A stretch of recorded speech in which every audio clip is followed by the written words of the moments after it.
Right? Just All right. I hope I'm not the third, I but don't know, my kid works in a nursing home, and she says it's 3 or 7. All right, I've got 6 p.m., so I'll call to order this meeting of the Utility Commission. It's Thursday, February 27th. Susan, can you take a roll call for us? Sure. Hammer. Here. Finkler. Here. Tome. Here. Rule. Not present. Absent. Andler. Here. Curtis. here. I acknowledge this meeting was posted and noticed according to law. All right, next up is the approval of the agenda for the evening. Unless there's any alterations or deletions, I'll take a motion to approve the agenda.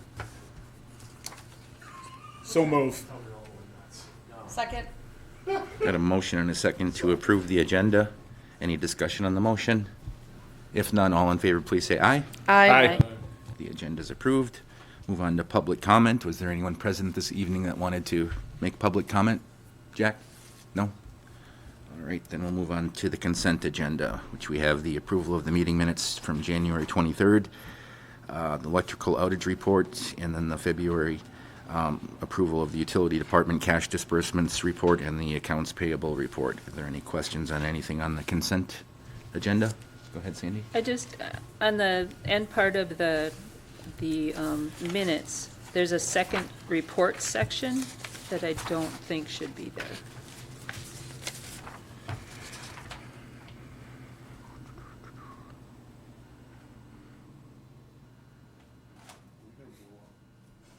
I don't know. Which part are you? 19, 20, and 21, there's a Oh, so second that's, report section. Oh, I the word see. report should just be out The of word there. report should be gone, it just got doubled over because of the. Okay. It was added. Oh, okay. So just- It was from the separate meeting that they were combined. So just strike the second reports. Okay. Oh, it's gone. I was gonna say, You fixed it. it was coinciding with the, on-air recording. Usually I'll I can do. I don't know why it would be coming. I don't even know how to get it to the stuff. I know. Sandy's here now, she can't have a TV. Among other things, yes. All right. Any other questions on the consent agenda? If none, I'll take a motion to approve the consent agenda with that one correction on the minutes. So moved. I will second. A motion and a second to approve the consent agenda. Any discussion on the motion? If not, we'll have to take a roll call on that. Susan? Curtis. Aye. Tome. Aye. Finkler. Aye. Andler. Aye. Hammer. Aye. And Rule is absent. Ayes have it. All right, we'll move on to unfinished business. Number 4 is the Columbus wastewater utility finalized sewer rate case adjustment proposals, which we have discussed at prior meetings. We have Bridget here from R&M. Would you like to sit or stand? I can I sit? Come on down. It's a group table, be comfortable. We're all family, no one's sick anymore. Just said, turn her microphone Yep. on. I'll get it. You're live. Okay. So thank you again for the invite back to discuss this. We like having you. So I think you all have a copy of the presentation. So the first couple of slides, I think we can probably skip through because the first few are just kind of some of the basic information that we went through last week, unless you want me to kind of go over that again. It's just kind of discusses, what the utility is, what the sewer rate study is. But I can most definitely go through that if, I think we got a grasp on that already, okay, but thank that's you. what I kind of figured. So it would be, I probably go to the third page, that the title of it is Purpose of the Study. Of the actual report. So it's Of for the the, actual. it's after the actual presentation. table? Yeah. It's after page 72. Are we looking at the report or the Let's presentation? put all the reports I have Okay. no on. Got idea. it before. After page 72. Oh, geez, I'm gonna be fucking for a while. So Are we there? Okay. So I just wanted to reiterate that the purpose of the study is to basically to review and to make some recommendations regarding your sewer rates. So just as a summary, the revenue, we reran another alternative, and the revenue for the rate increased 900,000 or 56%. Again, I'm just giving you some basic information again. And your last sewer rate case was in 2018, and the drivers of the sewer rate increase would include like your increase in your operation and maintenance expenses and, of course, the capital projects. So I'm kind of skipping around a little bit here in the beginning. So if you go to page 6 of the presentation, when we last met, the goal was to keep the fixed meter charge at the 56%, and then take, What is the, I don't have page numbers on It says key findings continued. oh, I'm sorry, For some sorry. reason- For some reason, the page numbers didn't copy Yeah, over to all I this need one. is the title, yeah. Okay, no problem. So the goal was to keep the fixed meter charge at the 56%, and then how much would some of the other, like Fall River, Elba, if we looked at the volume charge, if we kept Columbus the same, how much that would increase. So for Fall River, we're looking at an increase about 195%, and Elba would be 143%, with Columbus's staying more constant at a 0.2% increase. So we ran another alternative 2, which basically kept the fixed charge at the 56%, and then we adjusted for the volume charges for Fall River, Elba, to make them closer to kind of what Columbus is paying. So if you go to the next page, which the title is the revenue requirement, and this goes a little bit, again, this was kind of the basis for the model, kind of what we used, looking at the current, we updated the, when we last met, we made some adjustments to the capital structure. After we had chatted, we went back to the original one in this alternative, have reflected that throughout the model. Because you had asked if I was comfortable with pushing things back, and I said, well, no, because we really don't know. And for example, we just had one of our air handling units fail already, and there's 4 more that are probably need to be replaced. So yeah, there's things that need to happen, and I don't know if we had time on our side to. So I just said, let's make this alternative available with the more aggressive capital plan, because I do believe that is the trend we're going to have to follow. So. And I guess the only thing I wanted to point out in the schedule is if you look at the projected cash flow, like based on kind of what we have, it shows, there's a negative cash flow. So if you go to the next page, which is the fixed and variable rates, this is again, this schedule basically, we looked at what the fixed charges would be in 2024, and then we looked at like what the current debt service is, and the remainder costs would be related to the volume charge.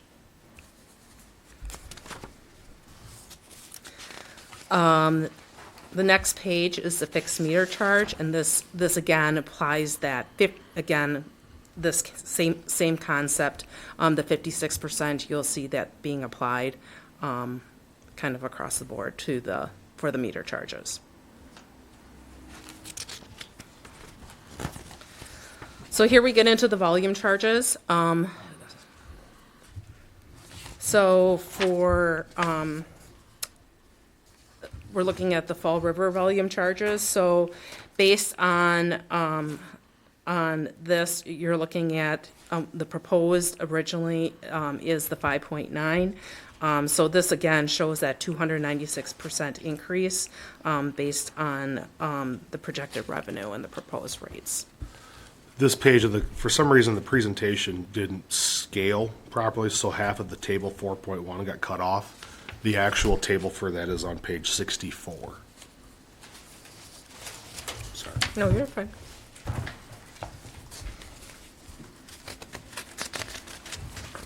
difficult to get these things to scale properly when there's so many different formats. So the next page, it's called elbow volume charges, and this shows the 247% increase. So currently, they're paying the $1.70, at proposed would be $5.90 per 100 cubic feet, which calculates out to that 247%. I'm assuming it's just a typo where it says Fall River under Alba. Yes. And then the waste haulers, I just kind of wanted to reiterate that we made some assumptions with these. Again, the assumptions were that we assumed that there was about 4,500 gallons per truck. We made an assumption that the TSS test will not be done for the low strength holding tank waste. We made an assumption that 5% of the septic waste trucks will receive the TSS test, and we also made an assumption that 10% of the trucks will receive the Ortho TKN and TSSS multiplier. We really didn't make much changes to this from some of the other alternatives that we had. And then here, the next page is the Columbus volume charges, which actually calculates out to the 0.2% change. And then as you can see, like, your current rate is 634, and then that would increase to 635.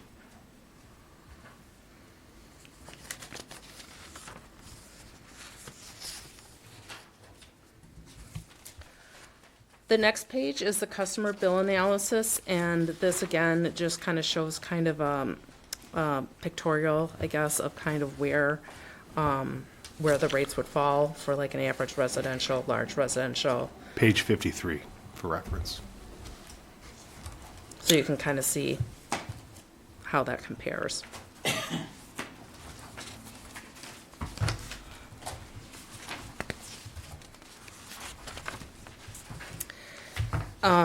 The next page is the 5-year forecast, and again, this is how we kind of, we took a look at the revenues, kind of figured out the increase, looked at any debt on a cash flow to make sure that you're in a positive cash flow position. So if you look at the bottom line that has the cash reserve of O&M, those are the kind of the important things to kind of take a look at. One thing, again, with any of this is also, if you have like a cash balance that you have to maintain, that's just something to keep in mind. And then also the other thing that we would just kind of want to recommend is that for the target cash balance, that it's probably a good idea to have about 50% or more of your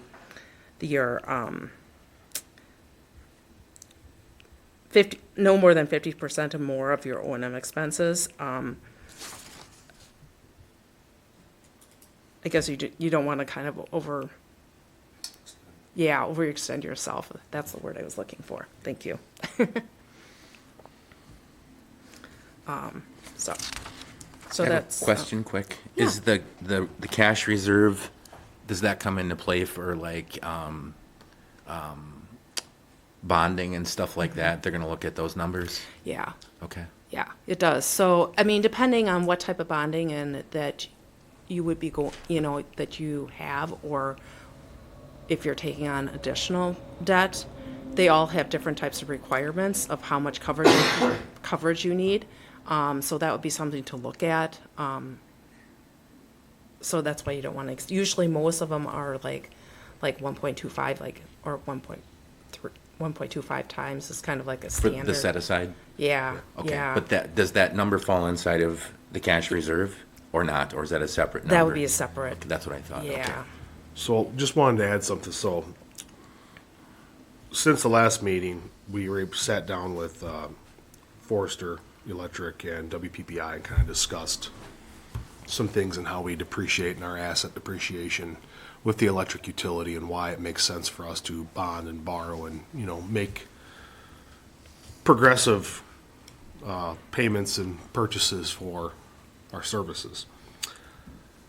The depreciation that we have for our sewage or for wastewater, that number, it can definitely change. Because if you look at what we actually have in wastewater for assets and what we actually have assetted, there's very little. We have no asset management program for all of water, any of wastewater, and any of DPW. So in order for us to really get to the point where we have an accurate depreciation number, we know exactly where we're at in the range 0 to 100% of depreciated product. We're not going to know that until we get a proper CMMS system installed and we know where we're at tracking everything. So that is something we are going to have to look at in the future, which will be a capital cost, which we have planned for in the future in our plan.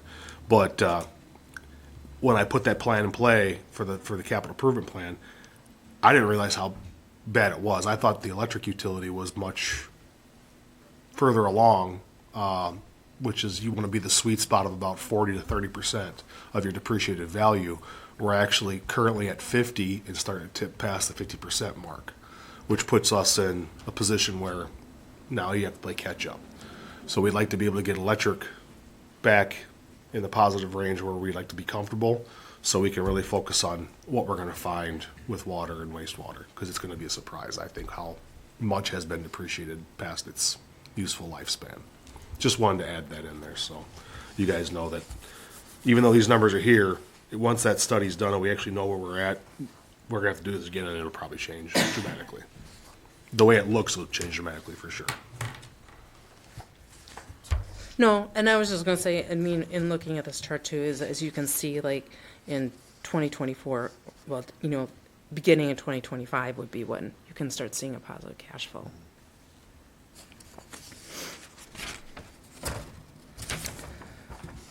The next page is the 5-year forecast, which shows what we want to kind of point out is we kept, again, you know, the fixed charge at the 56%, but it kind of shows a comparison of where the rates kind of fall with some similar communities. But then we also showed for the volume charge, and then you can kind of see we kept alternative 1 in there, and then of course what we just did now, alternative 2, to see where your rates fall compared to some of those other same communities, just looking at the volume charge. What page is that one now? That one's not in anything else, that's just from Okay. the presentation, so it got printed off at 150% versus 75%. So could you tell us what the proposed alternative 2 is for that? Yes, so it would be That's what they need right here. oh, the average, Yeah, so we have, Culver proposes on there, what you're missing is the average for the totals. okay, so for the 5A, so it would be 1757, 3/4 is 2194, 1 inch 3342, 1.5 inch 6529, 2 inch is 10301, 3 inch is 177.90, and 4 inch is 360.50, and then the proposed alternative 2 for the volume rate is $6.34. Thank you.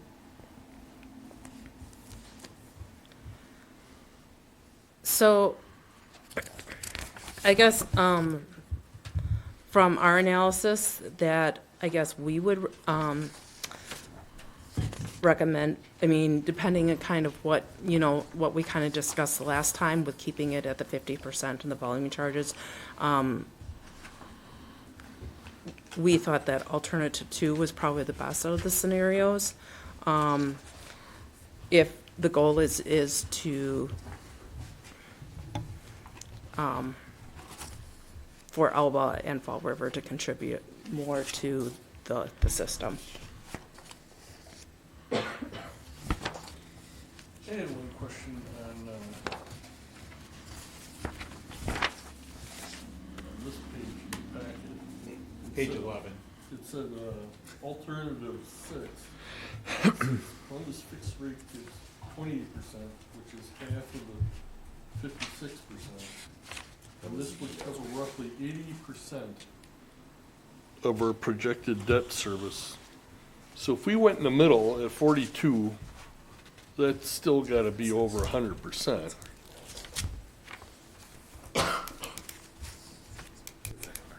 Oh, okay. Okay, so I'm sorry, can you repeat the last part of your It question? just said that if 28% would cover 80% of our projected debt service, if we went in the middle at 42, we still would have to be at over 100%, I would think. Yeah, Yeah. Just trying to make sense of all the numbers. Which alternative were you looking at? right. On page 11, On page 11, Yep, I got alternative 6. 6, it okay. says 6, it says 28% increase. Yeah, On the fixed charge. And then I'm just kind of curious as to, for the 2, 3, and 4, they seem kind of low compared to the rest of the surrounding areas on your 5-year forecast. okay. This is the one we proposed the last one. These are the ones previously.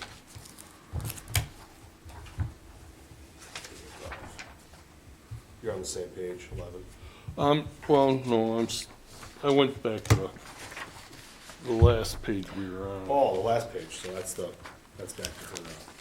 And the other thing to point out is in some of those previous alternatives, we adjusted the capital and structure, or not the capital structure, the capital improvement plan, which would have an impact on kind of how we're calculating the rates because it was different than what we are proposing today. What you're saying is that our fixed charges are still, they're all over compared to some of the other communities, correct? Well, they're lower. Yeah. And I would think that if you have a larger meter size, you're gonna be potentially doing more flow, business, whatever. Why wouldn't they be charged more appropriately instead of, it seems like we're putting a lot of this on the homeowners. Yeah, I see what you're saying. Oh, okay. I think the reason why that's probably weighted that way, Brooke, is because the percentage of what we actually have flow-wise is more beneficial to income on a homeowner versus like businesses. Say the businesses in Portage, Beaver Dam, you know, their numbers, well, Beaver Dam's is quite a bit higher. But, so say you have a small community like we have, but there's only 5 total businesses, and those 5 total businesses, they might have 4-inch meters, but they only use less than 5% of your actual water flow. What are you gaining? You're not. You know, so it's a percentage of the total. It's like bulk volume is what we're basically saying. That's what the fixed charge, 'cause that's guaranteed money. It's like having it's like saying I get 3 dozen eggs every week, guaranteed no matter what. But sometimes the chickens are, you know, making a dozen, but you're still getting charged for that 3 dozen. Bringing eggs into this is just going to make it more confusing. I know, because now we got to increase it by But I think to your 35%. point, you know, there's only so many 4-inch Yeah. connections in the Right, city and it's versus just- the residential. That's You have to look at where your actual flow's coming from. Yeah. Right. I follow what you're saying though, Brooke. Well, I with agree. it. That's one of the things, like I said, about the other charges of like being accountable for what we're discharging, grease traps, industrial loadings. We don't, you know, we really don't monitor any of the actual parameters other than flow. We've had one of our lift station, our transit lift station, has had random grease in it, about 1.5 feet thick. Now,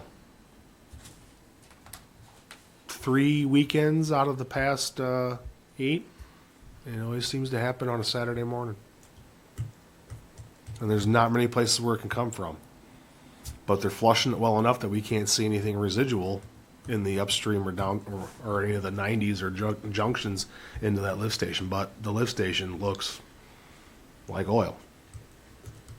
So Ultimately, we want the people that are we want to find who's creating the doing biggest it. liability for the system to pay Yeah. a little bit more. I would really like to give them the surprise bill in the mail versus everybody else having to pay for their malfeasance. Go ahead, Sandy. Have we had discussions with Elba and Fall River yet?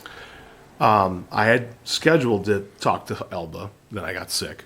I was going to schedule with Fall River before the meeting, then again got sick. So we have to do it next week because Chuck is fishing up north again, and I didn't have time to get anything scheduled this week with Fall River. Can we take action if we haven't had any discussions with them yet? I do believe we can because they can still adjust their rates according, and they're flow-based, so they can also pinch back on the amount of flow. They can request that, people conserve more water. So it is a benefit for them to, do actions as well. Thank you. I believe there's a 60-day requirement of notice Yeah. before the new rates would take effect for them. Yeah, So and it's 30 it's days, not it's gonna 30 be a days for surprise the before Columbus then. and 60, I do believe then. And we have to, and we're not anticipating on implementing it immediately. At earliest would be quarter two, the start of quarter two for Columbus. And then, which is basically the septic haulers, because their contracts are up at the end of March. So we have to have those re-upped and redone. To follow up on what Brooke is saying on alternative 6, if you only went for a 28% increase or half of the original fixed cost, would that create a greater need to increase those rates gradually in the next 5 years when you look at those projections? It Because would. there's already a recommendation for Correct. that, even Right. with the 56%. Correct. Okay.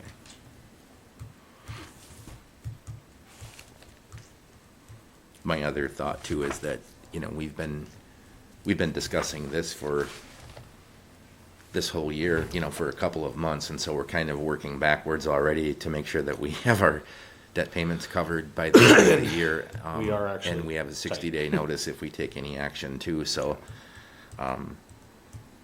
missing that first 3 or 4 months out of the year is gonna create more of a deficit for us. So as much as I'd like to consider maybe 28% now and then do an incremental increase in the next couple of years, I don't know if that's gonna solve our problem this year for debt service.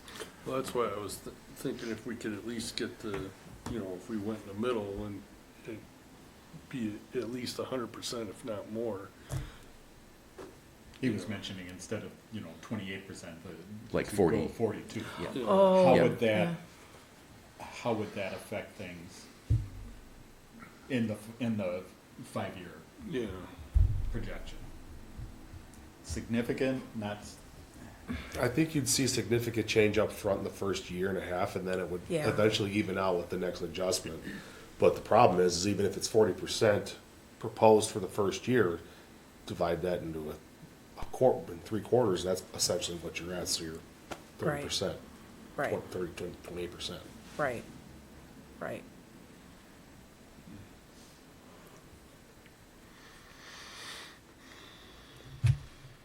I am hopeful that the changes to our septic receiving fee schedules and how we're doing that smartly will add a large sum of income to our budgets.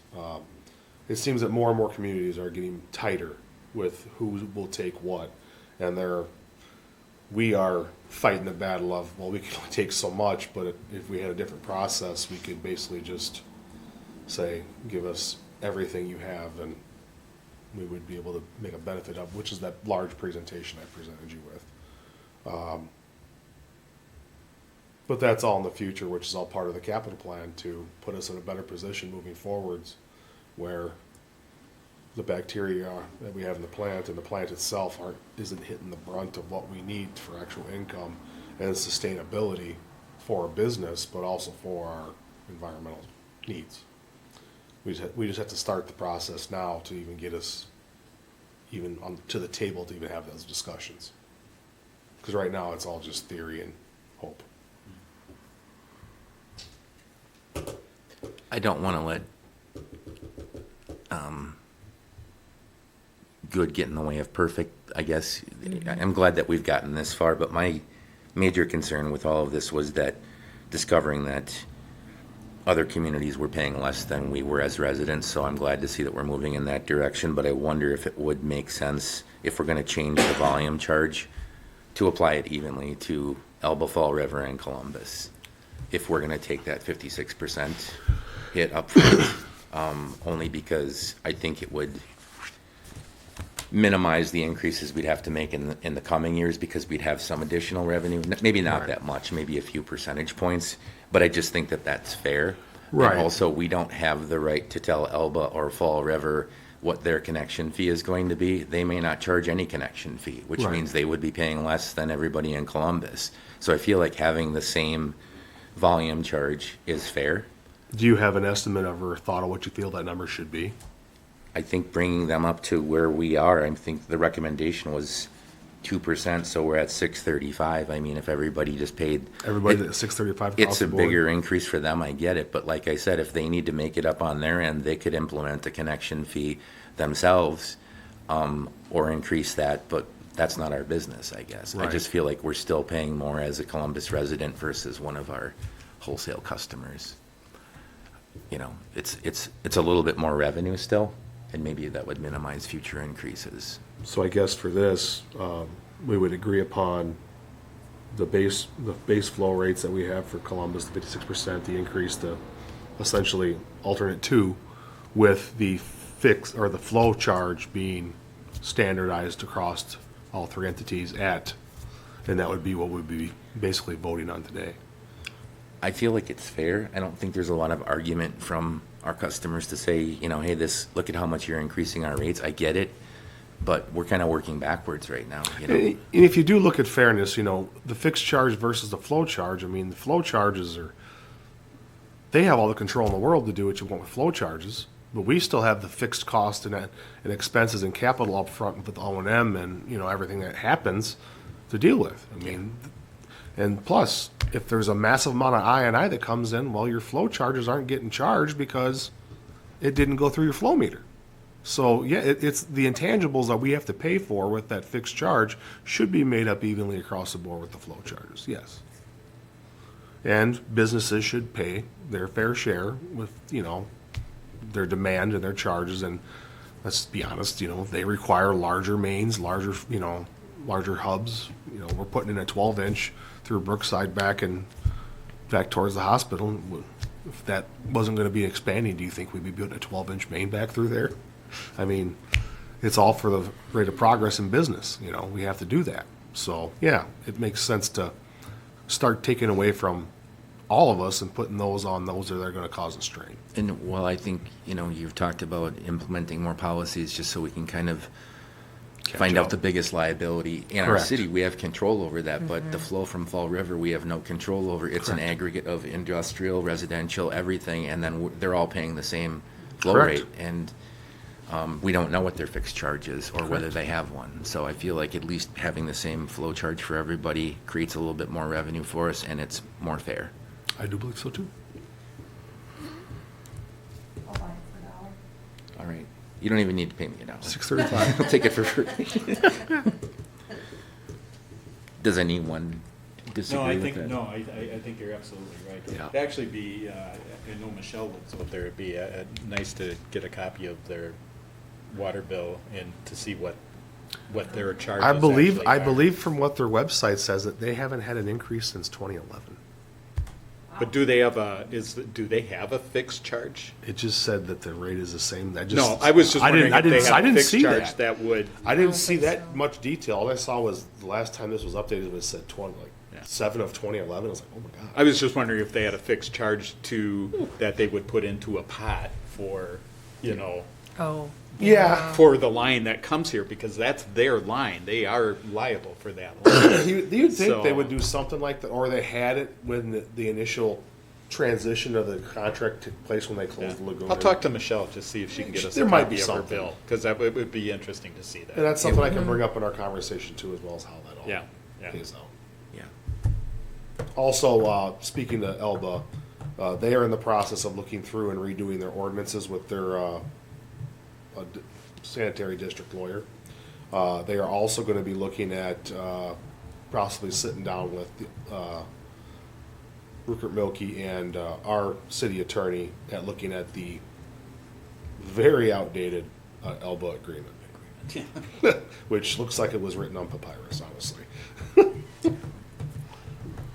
So are you looking, like, would you like to make the motion on what you just said? Oh, boy. Now you just have to repeat it. So what I'm proposing isn't an alternative, is that correct? No, you're essentially just alternate two, and then you're basically saying a fixed flow charge across the board for all. I got about 80 pieces of paper here. It's That would 100, be- it's 178, actually. That would be, everybody would be the 635, correct? 685. Is it 634 or 635?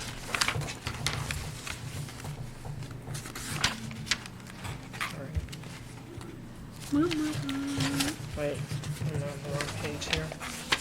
Wait. Yeah, I thought it- 635. 635. 635. Yeah. So the 56%, Fixed charge, fixed charge, and then 635. 635. Per 100 cubic across feet. the- Per 100, for all three entities. Yep. All right. Then I guess I will make a motion that we adopt a finalized sewer rate case adjustment of 56% fixed charge for the residents of City of Columbus for wastewater, and then a $6.35 flow charge for everybody that's connected to the system. I will second. All right, we have a motion and a second to adjust the sewer rates at 56% fixed charge for Columbus and then $6.35 for the flow for all customers. Any discussion on the motion? If there's no discussion, Susan, could you take a roll call for us, please? Tome, Aye. Hammer, Aye. Andler, Aye. Finkler. Aye. Curtis. Aye. Ayes have it, 5-0. Thank you.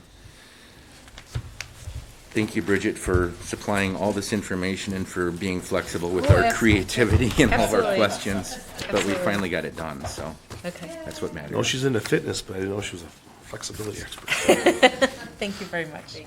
Thank you. Thank you. All right, we Alright. can move on to unfinished business number 5 then, which I think is just a report from Jacob about the action item from January 23rd about the vacation accrual balances. Is that correct? Yep, correct. It's basically just showing that the scheduled vacation, planned and remaining is all back in where it needs to be. Michelle has a little bit more to go, but she also spaces hers out as needed. Jake, Mr. Bonest, he used a lot. He's basically putting it on the board, which is fine. Okay. But yeah, that task is, I would say, completed. Any questions for Jacob on that? All right, thanks for the report then. We'll move on to new business number 6, exempt utilities employees removal of compensation time.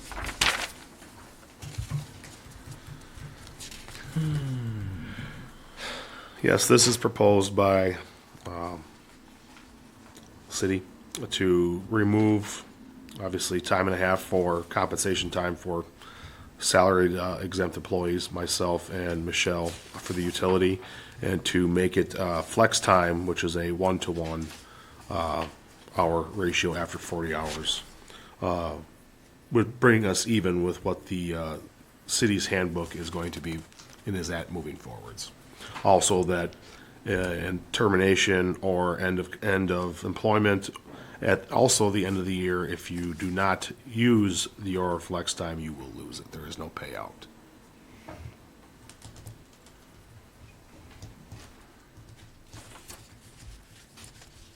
Any questions on this, Sandy?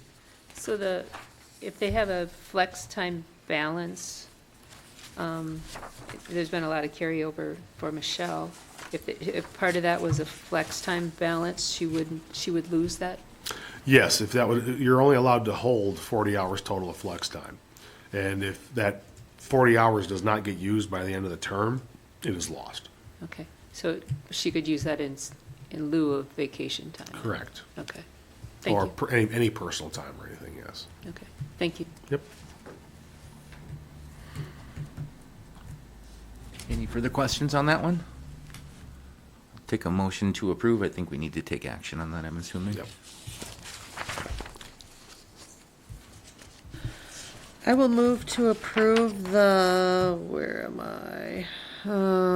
Exempt utilities employees removal of compensation time. I'll second. All right, we have a motion and a second to exempt the utilities employees, to change the policy for the exempt utilities employees removal of compensation time. Is there any discussion on the motion? If not, all in favor, please say aye. Aye. Is anyone opposed? Motion passes. Move on to number 7 then, which is the purchase of Midwest Chemical and Equipment polymer skid for wastewater. Yeah, this was an emergency rental last year when we realized our polymer system actually wasn't even strong enough to push polymer into our sludge line.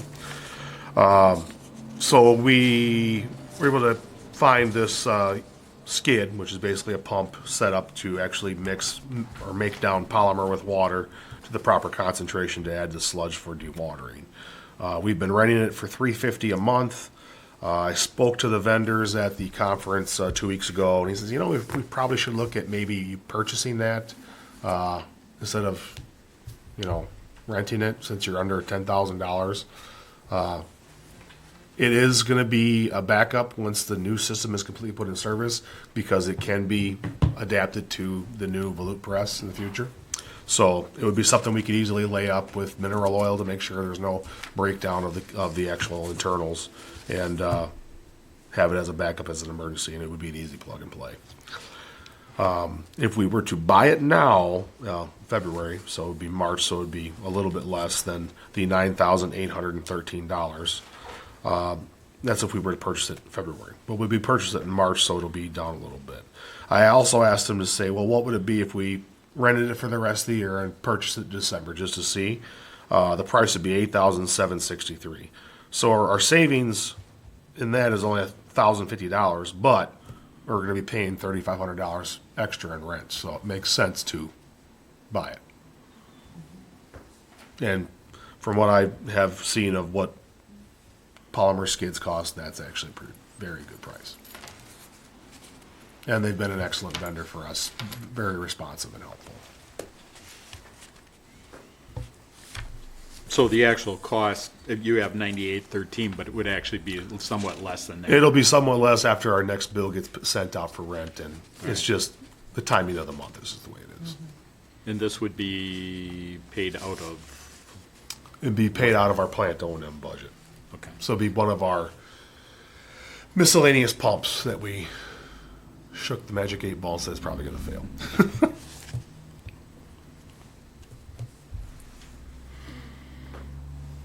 But again, something we can asset, something we can appreciate, something we can always have there. And if someone else were to need it, we could also rent it out to them. And this looks like a fairly new unit, so Oh, it was brand new off the shelf when we got it. Yeah, what's the life expectancy on something like this? properly maintained, 10 to 15 years, if not more. Okay.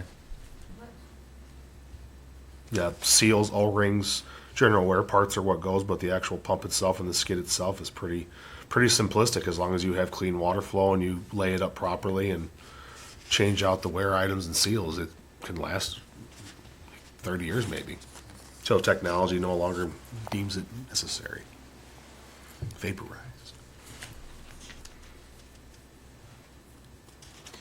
Any other questions on this one? I'll make a motion to approve the purchase of Midwest Chemical and Equipment polymer skid for the wastewater not to exceed $9,813. Second. Motion and a second to approve the purchase in the amount read or not to exceed the amount read. Any discussion on the motion? If none, Susan, could you take a roll call for us? Finkler. Aye. Tome. Aye. I'm sorry, my worksheet is wrong. Hammer, Aye. Curtis, Aye.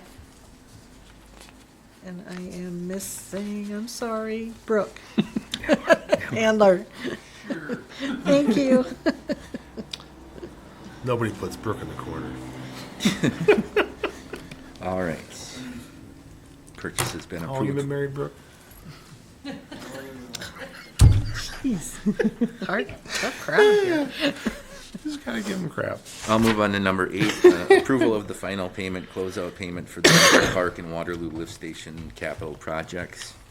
We've got a lot of paper that goes along with it. This Yeah, it's one. basically the total closeout. Yep. Basically just verifies and shows that the actual $322,860.75 was the actual official final closeout payment for that project. It was agreed upon that it needed to be paid before. Now that we have final confirmation of the closeout, that's just reiterating the fact that, and that check is part of that, which was cut. Really isn't new business to vote on. It was just clarification that this is for sure what the final was, because there was still question about cross-bore and any other expenses that were gonna happen from that sanitary sewer overflow. But they did a pretty good job estimating.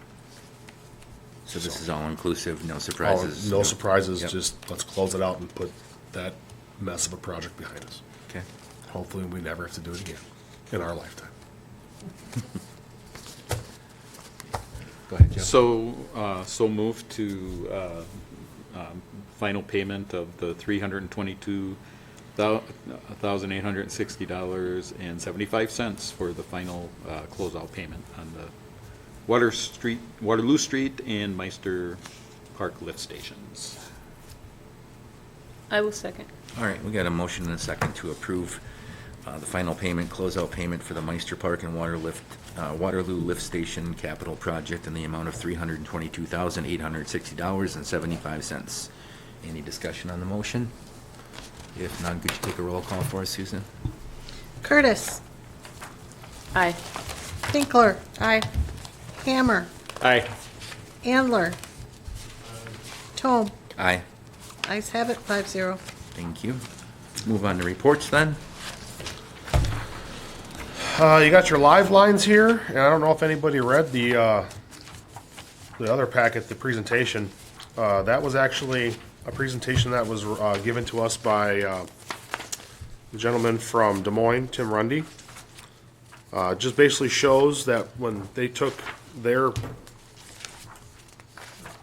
digesters, which they used cogeneration to make electricity, they decided to make the jump to have it as renewable natural gas, compression, purification, and pipeline injection. And it just basically just showed the quick breakdown of roughly what their incomes and their return on investment was. It was fairly quick. Yes, Des Moines is a lot larger than we are, but if we were to do something similar and go from an aerobic process for digesting our sludge to an anaerobic process of digesting our sludge, at our current rate right now, 60% or more of our loadings comes from waste haulers. 40 to 45% of the actual total sludge produced for these digesters in Des Moines is only 40%. So 60 to 65% of what they take in for their sludge, for gas production, for resale, is from customers and vendors much like we do, only at a much larger scale. I mean, if you can look in here, there's a couple of months. There's a month where they made $1.5 million on the sale of just the gas. That's not the sale of the sludge being processed in their facility. Return of investment of $200 million in less than 4 years. That's pretty impressive. Yeah. Not only that, they actually have to flare off, which means burn off excess gas, because they cannot put it into the pipeline fast enough, nor can they store enough of it to properly inject it at the proper PSI. So they have to upgrade the project to increase the size of their storage and their ability to use it. So the entire city of Des Moines is looking to transfer all of their diesel and gas-powered vehicles over to compressed natural gas and CNG, and they're going to be putting in CNG stations in the city where other entities like delivery trucks and whatnot can use compressed natural gas purchased from the city as excess that is currently being wasted off and burnt as into carbon dioxide. So the future of wastewater is right here, because it is now allowed to happen here in Wisconsin. And I do believe We Energy's pipeline goes around the city in 2 spots. Just down past the plant and Well, just north. I don't know if that's We Energies, I think that's part of whatever the pipeline. Well, it's a we sign, but yeah, the pipeline. Yeah, yeah. So this is what's interesting. So if you play the market, the United States market, you're playing whatever the natural gas cost is on the Dow. Des Moines did that for the first 2 years of their project, which was the year that basically Texas lost all heat, power, energy. That's when they made $1.5 million in a month, because the rate that they were sending into the system to heat Texas was astronomical. The very next month, the same price of Decatherm was $500, and Decatherm was down to 15 cents. So what they decided to do is they have a contract with the Canadian government that has a fixed rate of what the average would be across the Canadian market of what their demand need would be and what they can supply, and that is the set fixed contract rate that they actually get paid through the life of the contract as a fixed rate.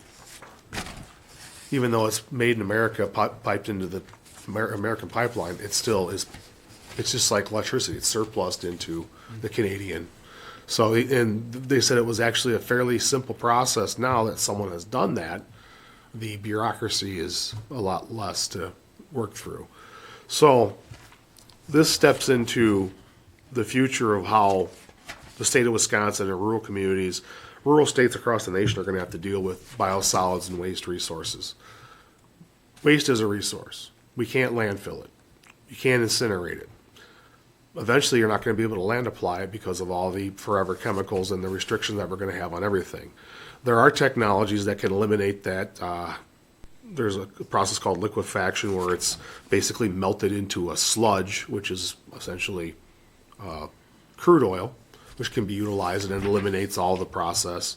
You can create biochar, but biochar is then additive for soils and for filtration that you can use for water filtration, wetlands and whatnot, but the demand for that is so low. But again, the energy cost of that is extremely high. This is something that you look at where communities, if they were to pool everything together and make it a regional process, instead of every community has to have their own digesters, their own dryers, and they look at a regional format of how operations can run, handling farm waste, dairy waste, industrial waste, Coca-Cola, Pepsi bottling products, slaughterhouses, and municipal sludges in the process in a central location, that is how we are going to be able to make it when it comes to the expenses of wastewater treatment and solids processing and beneficial reuse of solids. So it's a long way off from now, but this is how we need to start thinking about, in my opinion, how Columbus can be moving forwards, but also be a hub for a business center to actually make use of a resource that is wasted. And we're in a good position for it, really. 50-mile radius, there's quite a few dairies and quite a few communities that would need to process this, such as United Waste Recycling off of Highway 26. That doesn't smell too great, does it, when you go past there? All that is basically they have a contract and a permit with the DNR that says we'll store the sludge in open lagoons until we can land apply it somewhere. This eliminates that entire process by making the reduction of solids by 70%, cleaning the water, cleaning the sludge, making a better product, and producing gas as a resale. So the benefits are all there. It's looking at what used to be a nuisance and a service, now it is a clear viewpoint that it is actually a lucrative and very substantial business opportunity and proposition for communities and states. So just a little bit of reading knowledge and information, and I think it's just interesting. If anybody wants to go to Des Moines, Iowa, I'll I'll drive. The place out there called Tasty Tacos, amazing. They, Molly, you have no idea. They are amazing. I mean, you had me at taco. I mean, it is amazing. I actually asked the guy if he could bring some back for the meeting. He goes, I don't think they'd last overnight. I says, well, they didn't last when I tried to bring them home from Iowa. I got to about the Illinois state line to Buchanan and was like, I'm hungry, and I ate them all. So, but yeah, so that's pretty much all I had. Just want some information just so you guys can see. Because a lot of it's just, you hear things and you see things, but you don't actually see hard evidence of how it is. And Do you know if this was like a public-private thing or how? that it was 100% public. They are a public sewer utility. Wow, Yeah. it's amazing. And they have partnerships with industries.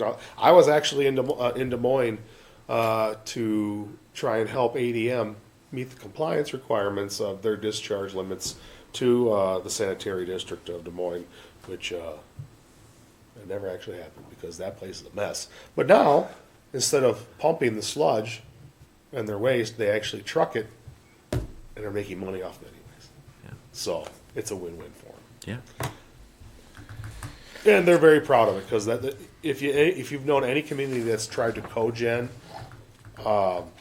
sour gas into energy, by the time you start to break even of your initial cost of investment, it's time for a complete rebuild, and you never catch up. And a complete rebuild is $200,000 plus. Heck, the filtration chemicals are the materials just to filter the gas so you can actually combust it. Generally costs around $120,000 to $190,000 a year. So yeah, you never catch up. This is the future. So I'm done. Drinks. I just want to make a report on, Michelle and I had attended the MEUW legislative rally at State Capitol. Met with Sarah Kieski, who's our new senator for our area, Maureen McCarville, who is the legislative representative for us, and then we also met with a couple others that just because there weren't utilities in that particular district, so we had met with them also. One of the key things is that we're trying to get through MEUW and WPPI is, I don't know if you've heard of ROFR bill, it's right of first refusal.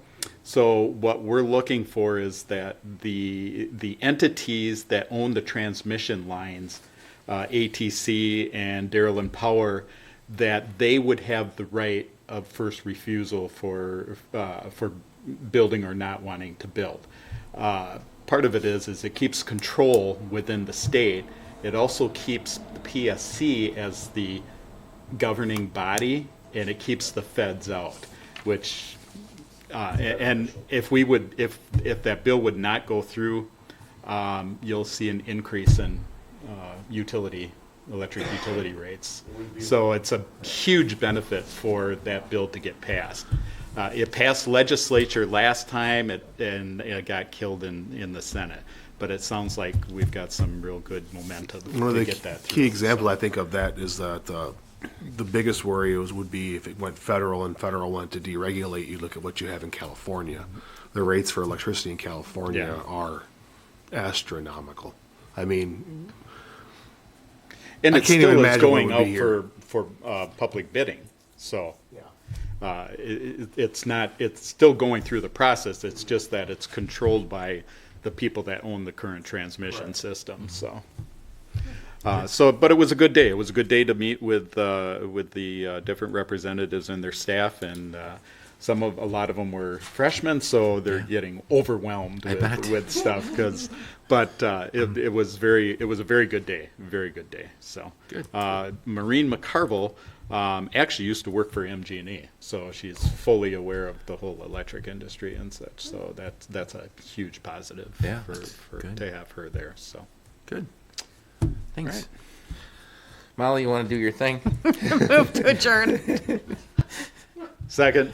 A motion and a second to adjourn at 6:59. All in favor, please say aye. Aye. Anyone opposed? We stand adjourned. Thank you. record your voice.